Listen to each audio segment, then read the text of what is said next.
The OPCW, as we know, produced a report on the Douma alleged chemical weapons attack some time ago. We've covered it extensively on this programme.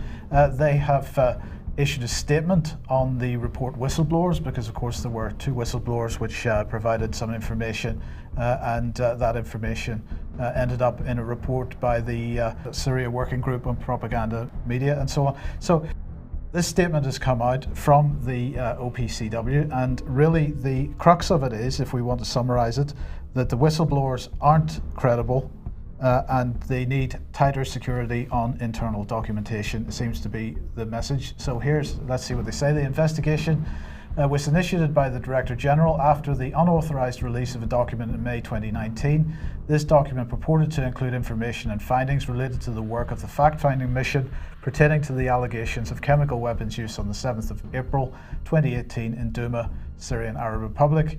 The report of the independent external investigators determined that two former OPCW officials violated their obligations concerning the protection of confidential information related to the FFM Douma investigation.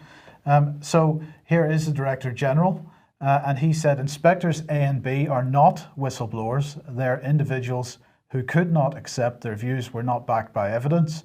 When their views could not gain traction, they took matters into their own hands and breached their obligations to the organisation. So this is all about the two whistleblowers doing wrong, breaching their obligations.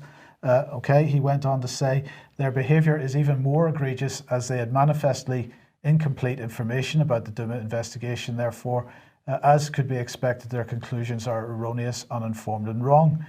And he said, I stand by the conclusions of the final Douma report. So that's very important.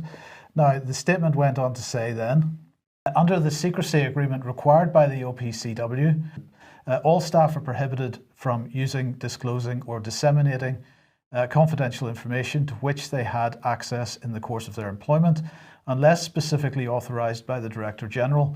Under the OPCW's Code of Conduct, staff members must exercise the utmost discretion and confidentiality with regard to all matters of official business. These obligations remain in effect following separation from the organisation. Well, I would like to see them enforce that in the courts, but in any case, what they're effectively saying is you are not allowed to be a whistleblower. You may not be a whistleblower if you are in the OPCW. It doesn't matter what we do.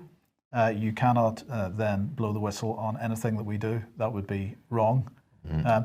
So it's a total oxymoron. You can't outlaw whistleblowing, because whistleblowing itself is going completely against the institution, and it's a right, at least in a democratic or free country. It's a right, or even in a dictatorship, Mike. You have whistleblowers in dictatorships. It's just something that people do. You can't say it's forbidden. Right. So whistleblowers aren't credible, and we need tighter security to make sure that documents can't be leaked, is the position of the OPCW. The position of the mainstream media then, here's Alistair Bunkle from Sky. 40 to 50 people died in the Douma chemical attack, many of them young children. You'll never see Piers Robinson or his supporters acknowledge this awful loss of innocent human life.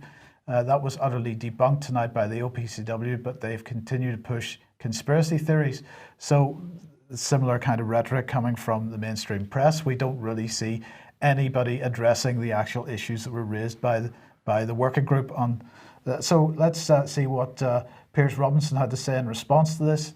He said, aside from being an obvious attempt to discredit two of the OPCW's longest serving and experienced inspectors, it sidesteps the factual stuff, ballistics and toxicology reports, ignores the breach of the CWC when they allowed 3 US delegates to brief the FFM team, the OPCW FFM team, as to what had happened.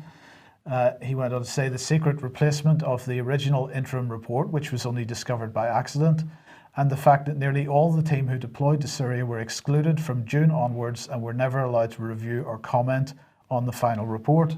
So I think that sums things up pretty well.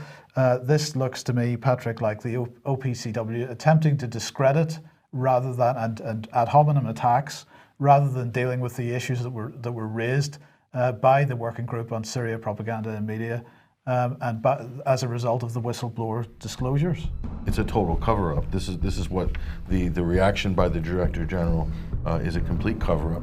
And I might add, Mike, that it's a UN-mandated organization, the OPCW, and they were approached by journalists over the last year for comment on these leaks, on the whistleblowers, and they refused to give comment to a number of media outlets and journalists.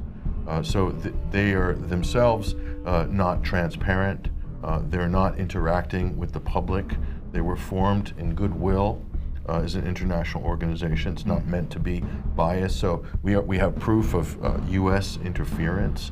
That's already, as Piers Robinson said, in breach of their charter. So just on that basis alone, there should be a cause for concern. There should be an institutional shakeup. But what you have, they're just defending the official narrative, and it looks like they're doing it at the behest of Washington and London and France as well.